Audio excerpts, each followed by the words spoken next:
Welcome to khoa TV. Khoa వార్తలకు స్వాగతం. నేను సౌమ్య. తెలంగాణ రాష్ట్రాన్ని పారిశ్రామికంగా దేశంలోనే మొదటి స్థానంలో నిలబెట్టడమే ప్రభుత్వ లక్ష్యమని మంత్రి శ్రీధర్ బాబు స్పష్టం చేశారు. నర్మెటలో బయోగ్యాస్ ప్లాంట్ శంకుస్థాపన సందర్భంగా ఆయన మాట్లాడారు. తెలంగాణ రవాణా శాఖలో అవినీతిని అంతం చేసేందుకు, మధ్యవర్తుల బెడదను తొలగించేందుకు ప్రభుత్వం ఒక కీలక నిర్ణయం తీసుకుంది. డ్రైవింగ్ లైసెన్సులకు సంబంధించి ఇప్పటివరకు కొనసాగుతున్న కార్యాలయ ఆధారిత విధానానికి స్వస్తి పలుకుతూ పూర్తి స్థాయి డిజిటల్ ఫేస్లెస్ వ్యవస్థను ప్రవేశపెట్టబోతోంది. దీనివల్ల సామాన్యులు గంటల తరబడి ఆర్టీఏ కార్యాలయాల వద్ద వేచి చూడాల్సిన అవసరం ఉండదు. సాధారణంగా ఆర్టీఏ కార్యాలయాల్లో నేరుగా దరఖాస్తు చేసుకునే వారికి పనులు ఆలస్యం అవ్వడం, అదే ఏజెంట్ల ద్వారా వెళ్తే పనులు వేగంగా జరగడం వంటి ఫిర్యాదులు వెల్లువెత్తుతున్నాయి. దానికి తోడు భారీగా డబ్బులు చేతులు మారుతున్నట్లు తెలిసింది. ఈ సమస్యను తొలగించేందుకు ప్రభుత్వం ఒకే విధమైన డిజిటల్ ప్లాట్ఫామ్ను రూపొందించింది. దీని ద్వారా అభ్యర్థులందరికీ సమానమైన ప్రాధాన్యత లభిస్తుంది. కొత్త విధానంలో సుమారు 23 రకాల లైసెన్స్ సంబంధిత సేవలు పూర్తి స్థాయిలో ఆన్లైన్లోకి రానున్నాయి. వీటిలో ప్రధానమైనవి లైసెన్స్ రెన్యువల్, డూప్లికేట్ లైసెన్స్ జారీతో పాటు పేరు, చిరునామా, పుట్టిన తేదీ వంటి వ్యక్తిగత వివరాల సవరణ ఉన్నాయి. లెర్నర్స్ లైసెన్స్ దరఖాస్తులు, కండక్టర్ లైసెన్స్ల జారీ, గడువు ముగిసిన లైసెన్స్ల పునరుద్ధరణ వంటివి చేయనున్నారు. ప్రస్తుతం కేవలం మొబైల్ నంబర్ అప్డేట్ మాత్రమే ఆన్లైన్లో అందుబాటులో ఉండగా, ఇకపై నెక్స్ట్ జెన్ ఎం పరివాహన్ యాప్ లేదా వెబ్సైట్ ద్వారా అన్ని పత్రాల వెరిఫికేషన్ డిజిటల్ గానే పూర్తవుతుంది. కేవలం డ్రైవింగ్ టెస్ట్ కోసం మాత్రమే అభ్యర్థి ఫిజికల్ గా కార్యాలయానికి వెళ్లాల్సి ఉంటుంది. ఈ సంస్కరణలో మరో కీలకమైన అంశం ఏంటంటే స్లాట్ బుకింగ్ విధానాన్ని ఎత్తివేయడం. గతంలో స్లాట్లు దొరకక అభ్యర్థులు పడే అవస్థలను దృష్టిలో ఉంచుకొని ఈ నిర్ణయం తీసుకున్నారు. పశ్చిమాసియా యుద్ధం కారణంగా ఎల్పీజీ సరఫరాలో తలెత్తే ఇబ్బందులను అధిగమించడానికి రంగారెడ్డి, మేడ్చల్ జిల్లాలో పైపుల ద్వారా సహజ వాయు పంపిణీని ప్రభుత్వం వేగవంతం చేసింది. గోదావరి బేసిన్ నుంచి పూడూరు ప్లాంట్ ద్వారా గ్యాస్ ను తీసుకుని ఇళ్లకు సరఫరా చేసేందుకు భాగ్యనగర్, మెగాసిటీ గ్యాస్ ఏజెన్సీలు సిద్ధమవుతున్నాయి. పైప్ లైన్ల నిర్మాణానికి 24 గంటల్లోనే వాట్సాప్ ద్వారా అనుమతులు ఇచ్చేలా జిల్లా కలెక్టర్లు ప్రత్యేక ఏర్పాట్లు చేశారు. ఇరాన్, ఇజ్రాయెల్ యుద్ధం పశ్చిమాసియాలో ఉద్రిక్తతలతో ప్రస్తుతం గ్యాస్ కొరత ఏర్పడింది. బుక్ చేసిన నెల రోజులకు కూడా సిలిండర్ దొరకని పరిస్థితి. గ్యాస్ కోసం ఏజెన్సీల ముందు బారులు తీరుతున్నారు. మారుతున్న అంతర్జాతీయ పరిణామాల దృష్ట్యా ఇంధన భద్రతపై కేంద్ర ప్రభుత్వం ప్రత్యేక దృష్టి సారించింది.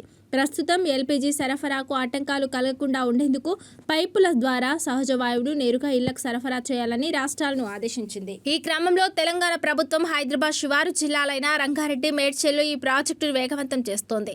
ఈ భారీ ప్రాజెక్టుకు మూలం గోదావరి బేసిన్. కాకినాడ నుంచి ముంబై మీదుగా అహ్మదాబాద్ వరకు సాగే ప్రధాన గ్యాస్ పైప్ లైన్ మేడ్చల్ జిల్లా పూడూరు గ్రామం మీదుగా వెళ్తోంది. ఇక్కడ ఉన్న ఎల్పీజీ నిల్వ ప్లాంట్ ద్వారా గ్యాస్ ను సేకరించి అక్కడి నుంచి Bhagyanagar gas agency limited, megacity gas ఏజెన్సీలు వినియోగదారులకు పంపిణీ చేయనున్నాయి.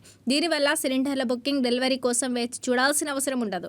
ప్రాజెక్టు వేగంగా పూర్తి కావడానికి రంగారెడ్డి, మేడ్చల్ కలెక్టర్లు సి నారాయణ రెడ్డి, మను చౌదరిలు ప్రత్యేక చొరవ తీసుకుంటున్నారు. పైప్ లైన్ల నిర్మాణానికి రోడ్లు తవ్వాల్సి ఉంటుంది. దీనికోసం దరఖాస్తు చేసిన 24 గంటల్లోనే అనుమతులు ఇచ్చేలా ప్రత్యేక కమిటీని నియమించారు. అనుమతుల ప్రక్రియను సులభతరం చేస్తూ ఒక ప్రత్యేక వాట్సాప్ నెంబర్ను అందుబాటులోకి తెచ్చారు.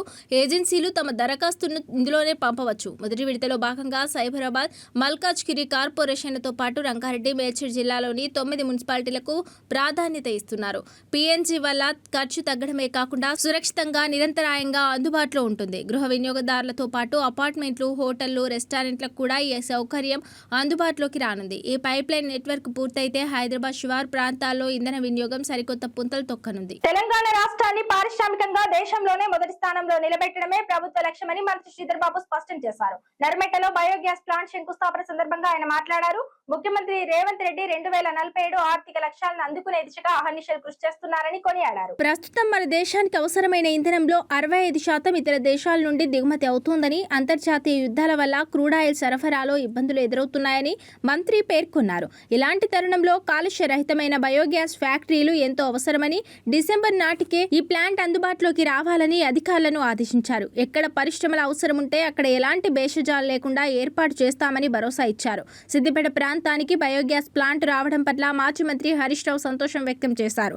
కాళేశ్వరం ప్రాజెక్టు ద్వారా నీళ్లు సమృద్ధిగా అందుబాటులోకి రావడం వల్లే ఈ ప్రాంతానికి కంపెనీలు తరలి వస్తున్నాయని ఆయన గుర్తు చేశారు.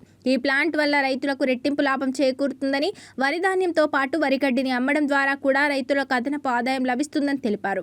బయోఫ్యూయల్స్ అందుబాటులోకి వస్తే యుద్ధాలు సంభవించినా దేశంలో గ్యాస్ కొరత ఉండదని ఆయన అభిప్రాయపడ్డారు. తెలంగాణ క్లీన్ ఎనర్జీలో రోల్ మోడల్ గా నిలుస్తోందని రాష్ట్ర ఐటీ పరిశ్రమల శాఖ మంత్రి శ్రీధర్ బాబు అన్నారు. సిద్దిపేటలో 700 కోట్లతో జూలో జోల్ బయో ఫ్యూయల్స్ ఏర్పాటు చేయనున్న కంప్రెస్డ్ బయోగ్యాస్ ప్రాజెక్టును ఆయన ఆదివారం శంకుస్థాపన చేశారు. క్లీన్ ఎనర్జీలో తెలంగాణను దేశంలోని ఇతర రాష్ట్రాలకు రోల్ మోడల్ గా నిలిపేలా ప్రత్యేక కార్యాచరణతో ముందుకెళ్తున్నామని రాష్ట్ర ఐటీ పరిశ్రమల శాఖ మంత్రి దుద్దిల శ్రీధర్ బాబు పేర్కొన్నారు. సర్క్యులర్ ఎకనామీని ప్రోత్సహించడం ద్వారా అటు పారిశ్రామిక వృద్ధిని ఇటు పర్యావరణ పరిరక్షణను సమన్వయం చేయాలన్నదే తమ లక్ష్యమని వివరించారు. సిద్దిపేట జిల్లా నంగునూరు మండలం నర్మెటలో జౌల్ బయోఫ్యూయల్స్ ప్రైవేట్ లిమిటెడ్ ఆధ్వర్యంలో 700 కోట్ల పెట్టుబడితో ఏర్పాటు చేయనున్న కంప్రెస్డ్ బయోగ్యాస్ ప్రాజెక్టును ఆదివారం నిర్వహించిన భూమి పూజకు ఆయన ముఖ్య అతిథిగా హాజరయ్యారు. ఈ సందర్భంగా మంత్రి శ్రీధర్ బాబు మాట్లాడారు. ఇప్పటికీ మన దేశం సుమారు 90% ముడి చమురును 60% ఎల్పీజీని విదేశాల నుంచే దిగుమతి చేసుకుంటుందన్నారు. ప్రస్తుత పరిస్థితుల్లో ఇంధన అవసరాల కోసం ఇతర దేశాలపై ఆధారపడడాన్ని తగ్గించుకోవాలంటే క్లీన్ ఎనర్జీనే కీలకమన్నారు. అందుకు గ్రామాలు ఇంధన కేంద్రాలుగా మారాలని ఆ దిశగా తమ ప్రభుత్వం చిత్తశుద్ధితో కృషి చేస్తోందన్నారు. పరిశ్రమలను కేవలం హైదరాబాద్కే పరిమితం చేయకుండా గ్రామీణ ఆర్థిక వ్యవస్థను బలోపేతం చేసేలా గ్రామాలకు విస్తరిస్తున్నామన్నారు. నర్మెటలో ప్రారంభించబోయే ఈ ప్రాజెక్టు ద్వారా ఇక్కడ రైతులు కేవలం అన్నదాతలుగానే కాకుండా దేశానికి ఇంధనాన్ని అందించే ఊర్జదాతలుగా చరిత్ర సృష్టిస్తున్నారన్నారు. BRS working president KTR media ప్రతినిధులతో నిర్వహించిన చిట్ చాట్ లో రాజకీయ వర్గాల్లో పెను సంచలనం సృష్టిస్తోంది. గత ఎన్నికల ఓటమి తర్వాత పార్టీని మళ్లీ గాడిలో పెట్టేందుకు ఆయన సిద్ధం చేసిన కార్యాచరణను ఈ సందర్భంగా బయటపెట్టారు. పార్టీని తిరిగి టీఆర్ఎస్ గానే మార్చాలనే ఆలోచనలో ఉన్నట్టు స్పష్టం చేశారు. BRS working president KTR media ప్రతినిధులతో నిర్వహించిన చిట్ చాట్ రాజకీయ వర్గాల్లో పెను సంచలనం సృష్టిస్తోంది. గత ఎన్నికల ఓటమి తర్వాత పార్టీని మళ్లీ గాడిలో పెట్టేందుకు ఆయన సిద్ధం చేసిన కార్యాచరణను ఈ సందర్భంగా బయటపెట్టారు. బీఆర్ఎస్ పార్టీ పేరు మార్పు గురించి కేటీఆర్ అత్యంత కీలకమైన వ్యాఖ్యలు చేశారు. టీఆర్ఎస్ పేరును బీఆర్ఎస్ గా మార్చడం వల్ల పార్టీకి నష్టం చేకూరుతుందని ఆయన అంగీకరించారు. ప్రజల్లో బలంగా నాటుకుపోయిన తెలంగాణ సెంటిమెంట్ పార్టీ పేరు మారడంలో కొంత బలపరిచిందని భావిస్తున్న ఆయన పార్టీని తిరిగి టీఆర్ఎస్ గానే మార్చాలనే ఆలోచనలో ఉన్నట్టు స్పష్టం చేశారు.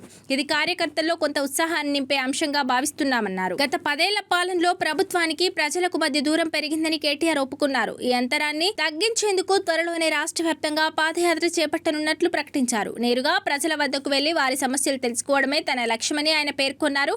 నియోజకవర్గాల పునర్విభజన తర్వాత అసెంబ్లీ స్థానాలు పెరుగుతాయని, అప్పుడు తాను ఏ నియోజకవర్గం నుంచైనా పోటీ చేసేందుకు సిద్ధమని ధీమా వ్యక్తం చేశారు. మీ సిబిల్ స్కోర్ ఎంత ఎప్పుడైనా చెక్ చేశారా? సాధారణంగా మీకు ఏదైనా కొత్త క్రెడిట్ కార్డ్ కావాలన్నా లేదా లోన్ కోసం చూస్తుంటే ప్రతి బ్యాంక్ ఈ సిబిల్ స్కోర్ ని చూస్తుంది. అత్యవసరంగా పెద్ద మొత్తంలో లోన్ అవసరమయ్యే వరకు చాలా మంది ఈ క్రెడిట్ స్కోర్ గురించి పెద్దగా పట్టించుకోరు. మన సిబిల్ స్కోర్ 700 కంటే కొద్దిగా తగ్గినా పెద్ద సమస్య ఏమీ కాదని అనుకుంటారు. కానీ ఆర్థిక నిపుణుల అభిప్రాయం ప్రకారం ఈ 700 సిబిల్ స్కోర్ మార్కు లక్ష్మణ రేఖ లాంటిది. ఒక్కసారి ఈ మార్కు దాటితే మీ పట్ల బ్యాంకుల వైఖరి పూర్తిగా మారిపోతుంది. మీ సిబిల్ స్కోర్ 700 కన్నా తక్కువగా ఉంటే రాత్రికి రాత్రి ఏమీ జరగదు. మీ ప్రస్తుత క్రెడిట్ కార్డులు అన్ని పనిచేస్తాయి. మీ ప్రస్తుత లోన్ ఈఎంఐలు కూడా అలాగే ఉంటాయి. కానీ మీరు కొత్త క్రెడిట్ కార్డు కోసం అప్లై చేసినప్పుడు అసలు గేమ్ మొదలవుతుంది. బ్యాంకులు మిమ్మల్ని రిస్క్లో ఉన్న కస్టమర్ నుంచి మిడ్ రిస్క్ కస్టమర్గా పరిగణిస్తుంది. వడ్డీ రేట్ల రూపంలో మీ జేబుపై అదనపు భారం పడుతుంది. 750 కన్నా ఎక్కువ స్కోర్ ఉన్న వారికి బ్యాంకులు అతి తక్కువ వడ్డీ రేట్లకు రుణాలు అందిస్తాయి. మీ స్కోర్ 700 కన్నా తక్కువకు ఉంటే బ్యాంకులు రిస్క్ ప్రీమియం వసూలు చేస్తాయి. మీ వ్యక్తిగత రుణం లేదా కార్ లోన్ ఇతరుల కన్నా 2% నుంచి 5% వరకు ఎక్కువ ఖరీదైనదిగా ఉండొచ్చు. 5 ఏళ్ల నుంచి 10 ఏళ్ల కాలంలో లక్షల్లో అదనపు భారంగా మారవచ్చు. గృహ రుణాల కోసం 750+ స్కోర్ ఉన్న కస్టమర్లను బ్యాంకులు ప్రైమ్ గా పరిగణిస్తాయి. 700 కన్నా తక్కువగా స్కోర్ ఉంటే వడ్డీ రేట్లు పెరగడమే కాదు, బ్యాంకులు అదనపు డాక్యుమెంట్లను కూడా అడగవచ్చు. మీరు రివార్డు పాయింట్లు, ఎయిర్ మైల్స్తో ప్రీమియం క్రెడిట్ కార్డులు కావాలంటే మీకు తక్కువ సిబిల్ స్కోర్ ఉంటే పొందలేరు. బ్యాంకులు మీకు కేవలం బేసిక్ కార్డులను మాత్రమే అందిస్తాయి. మీ క్రెడిట్ లిమిట్ పెంచాలన్నా మీ రిక్వెస్ట్ కూడా రిజెక్ట్ చేయవచ్చు. 700 కన్నా తక్కువ సిబిల్ స్కోర్ ఉంటే జాగ్రత్త. మీ గత పేమెంట్ హిస్టరీని బ్యాంకులు నిశ్చితంగా పరిశీలిస్తాయి. సిబిల్ స్కోర్ తగ్గడానికి కారణం మీ నిర్లక్ష్యం లేదా ఆలస్యంగా పేమెంట్లు చేయడం అయితే భవిష్యత్తులో మీకు పెద్ద మొత్తంలో లోన్లు ఇచ్చేందుకు బ్యాంకులు వెనుకాడవచ్చు. 700 కన్నా తక్కువ క్రెడిట్ స్కోర్ ఉంటే మీకు ఎప్పటికీ లోన్లు రావని అర్థం కాదు. సకాలంలో పేమెంట్లు చేయడం, క్రెడిట్ వినియోగం తక్కువగా ఉంటే మళ్ళీ సిబిల్ స్కోర్ పెరిగే అవకాశం ఉంటుంది. సాంప్రదాయ పంటల కంటే ఆయిల్ ఫామ్ మరియు కూరగాయల సాగు ద్వారా రైతులు ఎక్కువ లాభాలు గడించవచ్చని మంత్రి పొన్నం ప్రభాకర్ తెలిపారు. ఉస్నాబాద్ నియోజకవర్గంలో పర్యటించిన మంత్రి పొన్నం పోతారంలో రైతుల కూరగాయల పెట్టెలు పంపిణీ చేశారు. అక్కడపేటలో ఆయిల్ ఫామ్ కొనుగోలు కేంద్రం, ఉస్నాబాద్ లో కోల్డ్ స్టోరేజ్ ఏర్పాటు చేస్తామని ప్రకటించారు. ఆయిల్ ఫామ్ సాగు రైతులకు అధిక ఆదాయం సమకూరుతుందని రాష్ట్ర రవాణా తెలంగాణ బీసీ సంక్షేమ శాఖ మంత్రి పొన్నం ప్రభాకర్ వెల్లడించారు. సంప్రదాయ పంటల కంటే కూరగాయలు, ఆయిల్ ఫామ్తోనే లాభాలు ఎక్కువ అని చెప్పారు. ఇవాళ హుస్నాబాద్ నియోజకవర్గంలో పలు అభివృద్ధి కార్యక్రమాల్లో మంత్రి పాల్గొన్నారు. పోతారం గ్రామంలో ఉద్యానవన శాఖ ఆధ్వర్యంలో అన్నదాతలకు కూరగాయల పెట్టెలను పంపిణీ చేశారు. ఈ సందర్భంగా మంత్రి పొన్నం ప్రభాకర్ మాట్లాడారు. ప్రతి గ్రామంలో 50 నుంచి 100 ఎకరాల్లో ఆయిల్ ఫామ్ సాగు చేసేలా ఆయా గ్రామాల సర్పంచులు రైతులను ప్రోత్సహించాలని సూచించారు. అక్కన్నపేటలో త్వరలోనే ఆయిల్ ఫామ్ కొనుగోలు కేంద్రం, హుస్నాబాద్లో కూరగాయల కోల్డ్ స్టోరేజ్ ఏర్పాటు చేస్తామని హామీ ఇచ్చారు. ఆ తర్వాత హుస్నాబాద్ మున్సిపల్ కార్యాలయంలో అంగన్వాడీ టీచర్లకు స్మార్ట్ ఫోన్లు, దివ్యాంగులకు అవసరమైన ఉపకరణాలు, ట్రాన్స్జెండర్లకు ఉపాధి చెక్కులను మంత్రి పంపిణీ చేశారు. అక్కడి నుంచి పట్టణ సమీపంలోని జిల్లెళ్లగడ్డ వద్ద నిర్మిస్తున్న అర్బన్ ఫారెస్ట్ పార్కును మంత్రి పొన్నం సందర్శించారు. పుట్టలొద్ది, గాడితలొద్ది మధ్య లక్నవరం తరహాలో కేబుల్ బ్రిడ్జ్, ఎత్తైన గుట్టలపై వాచ్ టవర్లు, సహజ సిద్ధమైన జలపాతాలను అభివృద్ధి చేయాలని సంబంధిత అధికారులను ఆదేశించారు. పిల్లల కోసం లేటెస్ట్ క్రీడా సామగ్రి, సాహస ప్రియుల కోసం ట్రెక్కింగ్ మార్గాలను సైతం రూపొందించాలని సూచించారు. విద్యార్థులకు అందించే దుస్తులు, పుస్తకాలు, బ్యాగులు తదితర వస్తువుల కొనుగోలుకు సంబంధించిన టెండర్ ప్రక్రియను కాంగ్రెస్ ప్రభుత్వం పూర్తిగా మార్చివేసింది. సంస్థల వారీగా, జిల్లాల వారీగా కాకుండా కేంద్రీయ పద్ధతికి శ్రీకారం చుట్టింది. రాష్ట్ర స్థాయిలోనే ప్రాక్యూట్మెంట్ కి రంగం సిద్ధం చేయడంతో పాటు నోటిఫికేషన్ జారీ చేసింది. ఈ విధానంపై తీవ్ర విమర్శలు వస్తున్నాయి. బడా కంపెనీలకే లబ్ధి చేకూరనుండడంతో నాణ్యత ప్రమాణాలకు ముప్పు తప్పదనే ఆందోళన వ్యక్తమవుతుంది. నిధుల స్వాహా కోసమే టెండర్ ప్రక్రియను కేంద్రీకరించారని గురుకుల అసోసియేషన్లు, జిల్లా స్థాయి గుత్తేదారులు ఆరోపిస్తున్నారు. ప్రభుత్వ నిబంధనలు, నోటిఫికేషన్ విధానం కూడా అందుకు బలాన్ని చేకూర్చుతున్నాయి. రాష్ట్రంలో SC, ST, BC, minority, general గురుకులాలతో పాటు సంక్షేమ హాస్టళ్లు, కస్తూర్బా విద్యాలయాలు, గిరిజన ఆశ్రమ పాఠశాలలు, మోడల్ స్కూల్స్, ప్రభుత్వ పాఠశాలలు ఉన్నాయి. ఆయా విద్యా సంస్థల్లోని విద్యార్థులకు ఏటా పుస్తకాలు, యూనిఫామ్స్, స్టేషనరీ, దుప్పట్లు, బూట్లు, సాక్స్లు తదితర 24 రకాల వస్తువులను ప్రభుత్వమే అందిస్తుంది. గతంలో ఏ విద్యా సంస్థకు సంబంధించిన వస్తువులను ఆ విద్యా సంస్థ ద్వారా జిల్లా స్థాయిలోనే కలెక్టర్ల ద్వారా టెండర్లు నిర్వహించి కొనుగోలు చేసేవారు. ఇప్పటి వరకు అదే పద్ధతిని పాటించారు. కానీ కాంగ్రెస్ ప్రభుత్వం ఈ ప్రక్రియకు స్వస్తి పలికింది. నిరుడు సోషల్ వెల్ఫేర్ సెక్రటరీ నేతృత్వంలో అన్ని గురుకుల సొసైటీల కార్యదర్శులతో ప్రత్యేకంగా ప్రాజెక్టు మానిటరింగ్ యూనిట్ ను ఏర్పాటు చేసింది. సంక్షేమ గురుకులాలు, వసతి గృహాల్లో నిత్యావసర సరుకుల ప్రొక్యూట్మెంట్, ఇతర సరుకుల సేకరణపై మార్గదర్శకాలను ఈ PMUనే నిర్ణయించింది. నిత్యావసర వస్తువులు సరఫరా, సేకరణ, ధరల ఖరారు, టెండర్ ప్రక్రియను ఏకమొత్తంగా నిర్వహిస్తుంది. గత సంవత్సరం టెండర్ ప్రక్రియను చేపట్టేందుకు సిద్ధం కాగా కోర్టు వివాదాల నేపథ్యంలో అది అటకెక్కింది. తాజాగా 2026-27 సంవత్సరానికి సంబంధించిన టెండర్ ప్రక్రియను ప్రభుత్వం చేపట్టింది. అందుకు సంబంధించిన నోటిఫికేషన్ జారీ చేసింది. దరఖాస్తుల గడువు 17వ తేదీతో ముగియనుంది. ఇదిలా ఉంటే మొత్తంగా 24 రకాల వస్తువులకు సంబంధించి జారీ చేసిన ఈ టెండర్ విలువ 880 కోట్లు కావడం గమనార్హం. రాష్ట్రంలో పంట దిగుబడులకు మద్దతు ధర దేవుడెరుగు. అసలు కొనే దిక్కు లేకుండా పోయింది. పంట దిగుబడులను మార్కెట్ లో పోసి కొనుగోలు కోసం కొండకెదురు చూసినట్టు అన్నదాతలు ఎదురు చూస్తున్నా కొనుగోలు కేంద్రాల వద్ద ఏర్పాటు రాష్ట్ర ప్రభుత్వం తాత్పర్యం చేస్తుంది. ఫలితంగా రైతుల పరిస్థితి అధోగతి పాలవుతుంది. ప్రభుత్వ నిర్లక్ష్యంతో జొన్న, మక్క, శనగ పొద్దుతిరుగుడు రైతులు గగ్గోలు పెడుతున్నారు. రాష్ట్రంలోని కాంగ్రెస్ సర్కార్ నిర్లక్ష్యం ఆయా పంటలు పండించిన రైతులకు శాపంగా మారింది. కోతలు మొదలై రోజులు గడుస్తున్నా కొనుగోలు కేంద్రాలు ప్రారంభించడమే లేదు. పైసలు లేవంటూ అసలు కొనుగోళ్ల నుంచే తప్పించుకునేందుకు సర్కార్ కుట్రలు చేస్తున్నట్లు తెలుస్తోంది. ఓవైపు బహిరంగ మార్కెట్లో ధర దక్కడం లేదు. మరోవైపు ప్రభుత్వంపై ఆశలు పెట్టుకున్నా కూడా మద్దతు ధరకు కొనుగోలు చేయక బాధిత రైతులు ఆందోళన చెందుతున్నారు.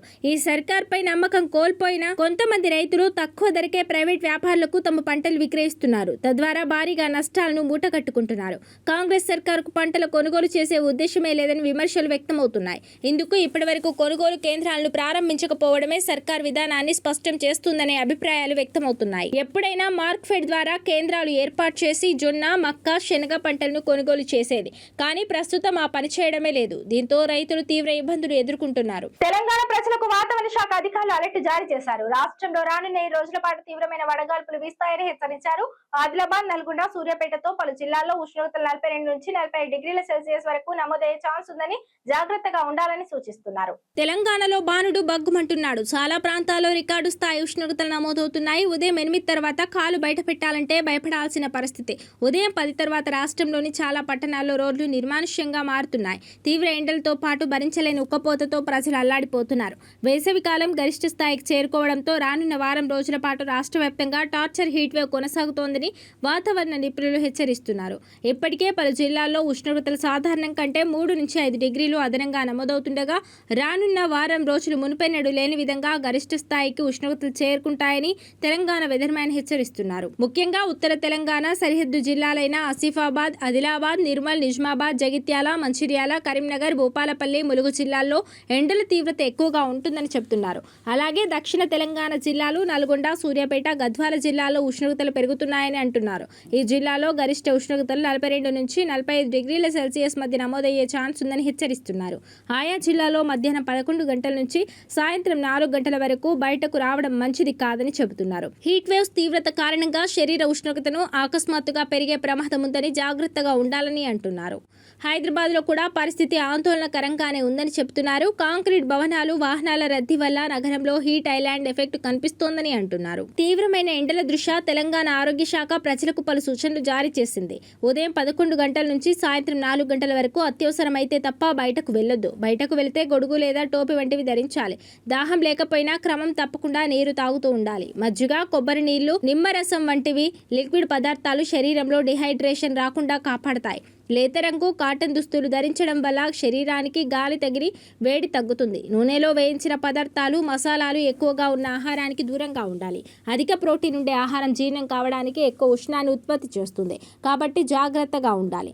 చిన్నపిల్లలు, గర్భిణీలు, వృద్ధులు ఎండల పట్ల అత్యంత జాగ్రత్తగా ఉండాలి. అస్వస్థతగా అనిపిస్తే వెంటనే వైద్యులను సంప్రదించాలి. రేషన్ కార్డుదారులకు తెలంగాణ ప్రభుత్వం కీలక సూచనలు చేసింది. సరుకుల కోసం ఒకేసారి వెళ్లవద్దని, షాపుల వద్ద గుమిగూడవద్దని సూచించింది. 3 నెలల రేషన్ ఒకేసారి అందిస్తుండటంతో షాపుల వద్ద రద్దీ పెరిగింది. దీంతో రేషన్ సరఫరాలో జాప్యం జరుగుతోంది. దీనిపై ప్రభుత్వం స్పందించింది. రేషన్ కార్డులు ఉన్న వారికి తెలంగాణ ప్రభుత్వం తీపి కబురు అందించింది. ఈ నెల 30వ తేదీ వరకు రేషన్ పంపిణీ చేయాలని నిర్ణయం తీసుకుంది. వేసవి దృష్ట్యా ఎండలు మండిపోతున్న క్రమంలో 3 నెలల రేషన్ ఒకేసారి పంపిణీ చేయాలని నిర్ణయం తీసుకుంది. ఏప్రిల్, మే, జూన్ నెలకు సంబంధించిన రేషన్ సరుకుల కోటాను ఈ నెలలోనే లబ్ధిదారులకు అందించనుంది. దీంతో 3 నెలల కోటాను రేషన్ కార్డుదారులు ఒకేసారి తీసుకోవచ్చు. అయితే 3 నెలల రేషన్ ఒకేసారి అందిస్తుండటంతో లబ్ధిదారులు రేషన్ దుకాణాల వద్ద క్యూ కడుతున్నారు. రేషన్ అయిపోతుందేమోననే భయంతో అందరూ ఒకేసారి షాప్ వద్దకు వస్తుండటంతో రేషన్ దుకాణాల వద్ద రద్దీ పెరిగింది. రేషన్ కోసం గంటల తరబడి క్యూ లైన్లలో తొక్కుకుంటున్నారు. గ్రామాల్లో కూలీ పనులు మానుకొని మరీ రేషన్ షాపుల వద్ద గంటల తరబడి వేచి ఉంటున్నారు. ఇప్పుడు రేషన్ తీసుకోకపోతే మరో 3 నెలల వరకు రాదనే ఆందోళనతో షాపులకు పరుగులు తీస్తున్నారు. దీనికి గమనించిన పౌర సరఫరాల శాఖ కీలక నిర్ణయం తీసుకుంది.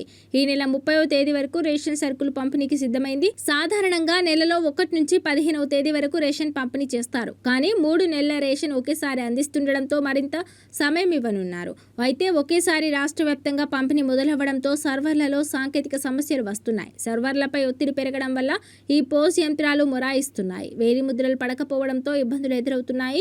దీంతో రేషన్ సరుకుల పంపిణీ ఆలస్యమవుతుంది. వృద్ధులు, మహిళలు రేషన్ సరుకుల కోసం గంటల తరబడి ఉండలేక అవస్థలు పడుతున్నారు. అమెరికన్, ఇరాన్లు ఒక రాజీకి రాకపోవడంతో యుద్ధం జరిగే అవకాశం పొంచి ఉంది. ఈ అనిశ్చితుల నడుమ బంగారం ధరలలో హెచ్చుతగ్గులు కొనసాగుతున్నాయి. భారతీయ మార్కెట్లు ఈ రోజు బంగారం ధరలు స్వల్ప హెచ్చుతగ్గులకు లోనయ్యాయి. ప్రస్తుతం 24 క్యారెట్ల 10 గ్రాముల బంగారం ధర 10 గ్రాములు 1,52,830గా ఉండగా 22 క్యారెట్ల బంగారం ధర 10 గ్రాములు 1,40,90లకు చేరింది. ఇకపోతే దేశంలోని హైదరాబాద్, ఢిల్లీ, ముంబై వంటి ప్రధాన నగరాలు, పట్టణాల్లో ఇవాల్టి గోల్డ్ రేట్ పరిశీలించినట్టయితే చెన్నైలో 24 క్యారెట్ల బంగారం 10 గ్రాముల ధర 1,53,810గా ఉండగా 22 క్యారెట్ల ధర 1,40,990గా ఉంది. ముంబైలో 24 క్యారెట్ల బంగారం 10 గ్రాముల ధర 1,52,830 ఉండగా 22 క్యారెట్ల ధర 1,40,90గా ఉంది. ఇక హైదరాబాద్ లో 24 క్యారెట్ల బంగారం 10 గ్రాముల ధర 1,52,830 ఉండగా 22 క్యారెట్ల ధర 1,40,90గా ఉంది. దేశీయ మార్కెట్లో వెండి ధర గ్రాము 264.90గా ఉండగా కిలో 2,64,900గా పలుకుతోంది. పెరుగుతున్న ద్రవ్యోల్బణ ఆందోళన నేపథ్యంలో అమెరికా, ఇరాన్ యుద్ధ విరమణ చర్చల ఒప్పందం లేకుండా ముగియడం, హార్మోన్ జలసంధిని దిగ్బంధించాలన్న అమెరికా ప్రణాళికలు ప్రపంచ ఇంధన సరఫరా సంక్షోభం భయాలను తీవ్రతరం చేయడంతో ఈ రోజు బంగారం, వెండి ధరలు 3% వరకు పడిపోయాయని మార్కెట్ నిపుణులు చెబుతున్నారు. నిపుణుల అభిప్రాయం ప్రకారం బంగారం ధరలు ప్రస్తుతానికి గరిష్ట స్థాయిలోనే ఉన్నాయి. అయితే భవిష్యత్తులో ధరలు మరింత పెరిగే అవకాశం ఉన్నందున దీర్ఘకాలిక పెట్టుబడిదారులు ప్రస్తుత ధరల వద్ద బై అండ్ డిప్స్ పద్ధతిని పాటించడం ఉత్తమం అంటున్నారు మార్కెట్ విశ్లేషకులు. పేదల ఇల్లు కూల్చబోమని చెబుతూనే మళ్లీ హైడ్రా విధ్వంసం సృష్టించడంపై బాధితులు ఆగ్రహించారు. సంగారెడ్డి జిల్లా అమీన్పూర్ మండలం ఐలాపూర్ లో ఆదివారం కూడా బుల్డోజర్లు దూసుకురావడంతో అధికారులపై బాధితులు దుమ్మెత్తిపోశారు. ఐలాపూర్లో సర్వే నెంబర్లు 1 నుంచి 220 వరకు ప్రభుత్వ భూమి అంటూ శనివారం 860 ఎకరాల భూమిని హైడ్రా స్వాధీనం చేసుకుని అక్కడ ఫెన్సింగ్ చేస్తుంది. ఈ క్రమంలో రెండో రోజు ఆదివారం కూడా హైడ్రా బుల్డోజర్లు పేదల ఇండ్లపైకి దూసుకెళ్లాయి. ప్రధాన రహదారిని ఆనుకుని ఉన్న 208 సర్వే నెంబర్లోని ఓ ఇంటిని కూల్చేందుకు వచ్చిన అధికారులతో కుటుంబ సభ్యులు, బంధువులు, స్థానికులు వాగ్వాదానికి దిగారు. జేసీబీ వాహనానికి అడ్డుపడ్డారు. భవనంపైకి ఎక్కిన వ్యక్తిని పోలీసులు బలవంతంగా అదుపులోకి తీసుకున్నారు. ఆందోళన చేస్తున్న ప్రతి ఒక్కరిని పోలీసులు అదుపులోకి తీసుకున్నారు. భారీ పోలీస్ బందోబస్తు మధ్య భవనాన్ని కూల్చేశారు. అన్ని అనుమతులున్నా ఎలా కూల్చేస్తారని బాధితులు అధికారులను ప్రశ్నించారు. కొన్నేళ్లుగా తాము ఈ భూమిలో పంటలను సాగు చేసుకున్నామని, 2011 నుంచి ఇల్లు నిర్మించుకొని నివాసం ఉంటున్నామని బాధితులు చెప్పారు. కానీ వారు సమాధానం చెప్పకపోవడంతో కోపంతో రగిలిపోయిన మహిళలు హైడ్రా, కాంగ్రెస్ ప్రభుత్వంపై తిట్ల వర్షం కురిపించారు. కోర్టు శనివారం ఇచ్చిన ఉత్తర్వుల్లో మరో సర్వే నెంబర్ ఉందని, ఈ సర్వే నెంబర్లో నిర్మాణాలు అక్రమంగా కట్టుకున్నారంటూ హైడ్రా సిబ్బంది వారిని అక్కడి నుంచి పంపేస్తూ ఎవరైనా అటువైపు వస్తే వారిని అదుపులోకి తీసుకోవడం కనిపించింది. ఒకవైపు భవనం కూల్చివేత జరుగుతుండగానే మరోవైపు ఆ శిథిలాలన్నీ పక్కనే ఉన్న మరో భవనంపై ఎగిరిపడ్డాయి. దీంతో చుట్టుపక్కల వాళ్ళంతా భయాందోళన చెందారు. ఎలాంటి రక్షణ చర్యలు తీసుకోకుండా హైడ్రా సిబ్బంది నిర్లక్ష్యంగా చేస్తున్న కూల్చివేతలపై స్థానికుల నుంచి తీవ్ర వ్యతిరేకత వ్యక్తమైంది. ఇదే సమయంలో పక్కనే ఉన్న అపార్ట్మెంట్ పైకి కూల్చివేస్తున్న ఇంటి గోడ పడడంతో అపార్ట్మెంట్లోని ప్రజలు భయంతో బయటకు పరుగులు తీశారు. స్థానికులు తీవ్రంగా వ్యతిరేకించడంతో హైడ్రా సిబ్బంది పక్క అపార్ట్మెంట్ పై పడిన గోడను తీసేశారు. భవనం కూల్చే సమయంలో ఒకరిద్దరికి స్వల్ప గాయాలైన హైడ్రా అధికారులు ఇతర శాఖల సిబ్బందికి చూపిస్తే అసలు ఇక్కడికి ఎందుకు వచ్చారంటూ కసురుకున్నారని స్థానికులు ఆవేదనతో చెప్తున్నారు.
ఇది ఇప్పుడు ఈ టైంలో కూలగొడుతున్నారు.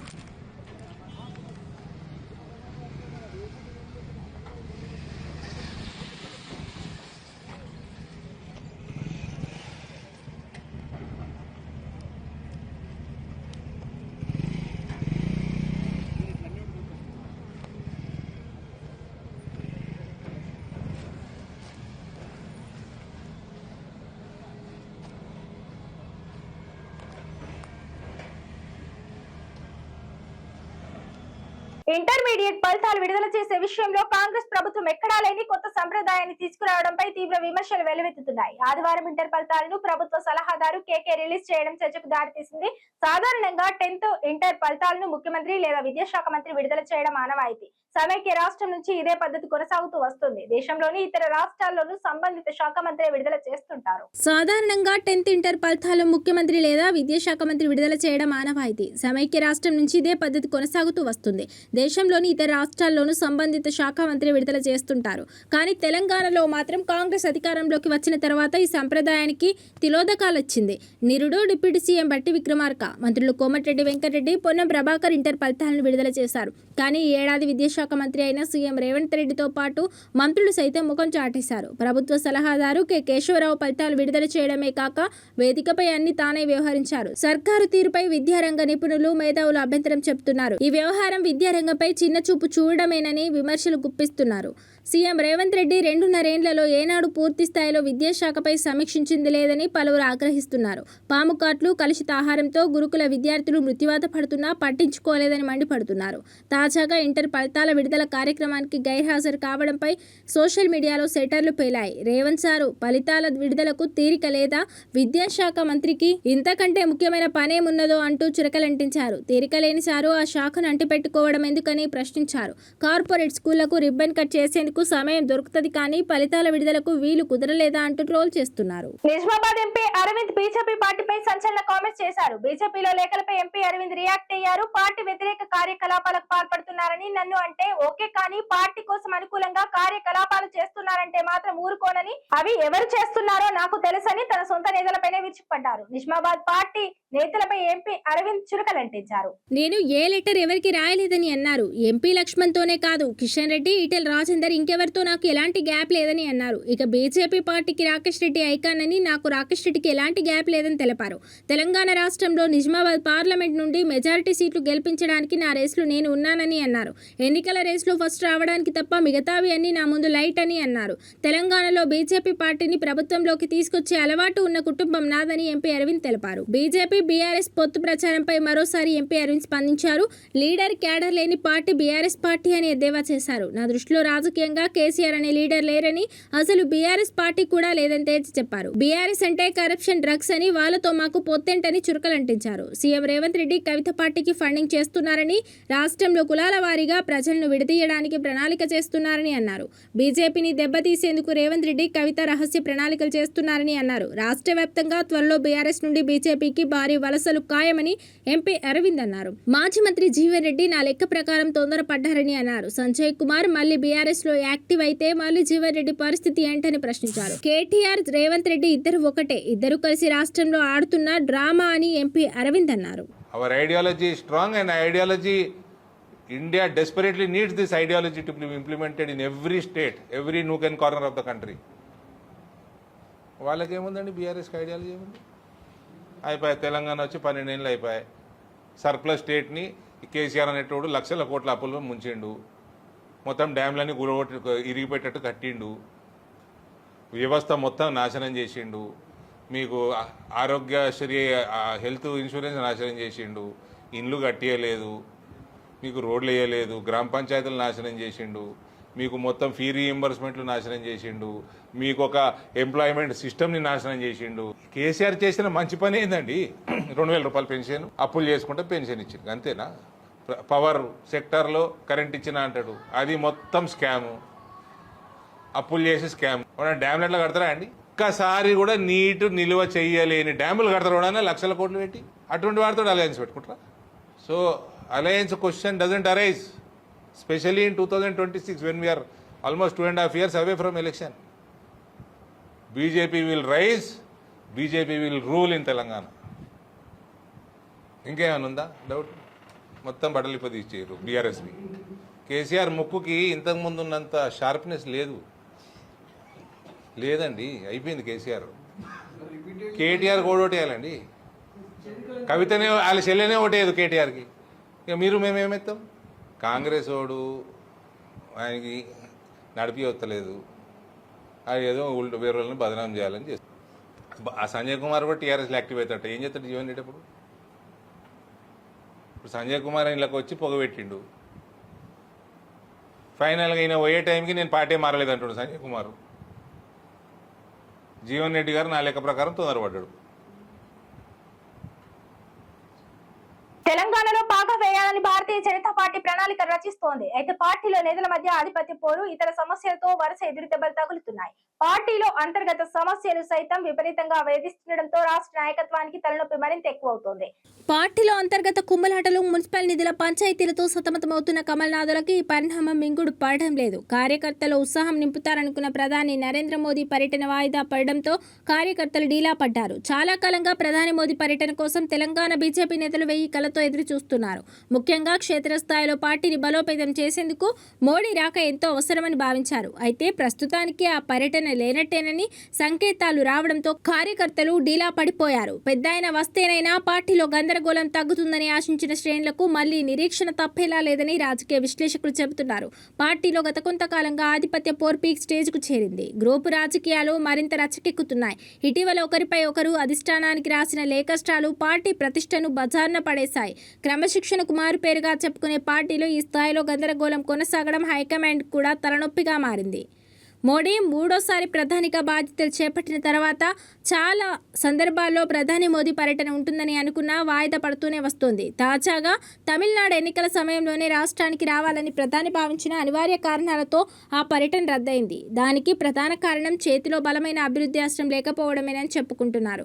10 ఏళ్లు గడుస్తున్నా బీబీనగర్ ఎయిమ్స్ పనులు అసంతృప్తిగానే ఉండడం, అటు ములుగు గిరిజన విశ్వవిద్యాలయం కాగితాలు దాటి క్షేత్రస్థాయిలోకి రాకపోవడం, వరంగల్ మామునూరు విమానాశ్రయానికి సాంకేతిక చిక్కులు, రీజనల్ రింగ్ రోడ్డు సేకరణలోనే అడ్డంకిగా మారడం వంటి అంశాలతో టూర్ను వాయిదా వేస్తున్నట్లు తెలుస్తోంది. ఎందుకంటే ఉత్త చేతులతో వచ్చి శంకుస్థాపనలు చేయడం కంటే పనులు పూర్తయ్యాకే రావాలన్నది ప్రధాని ఆలోచనగా కనిపిస్తోందని పార్టీ వర్గాలు చెబుతున్నాయి. ఇవి ఇప్పటివరకు ఉన్న అప్డేట్స్. మరిన్ని అప్డేట్స్ తో మళ్ళీ కలుద్దాం. Stay and khoa TV.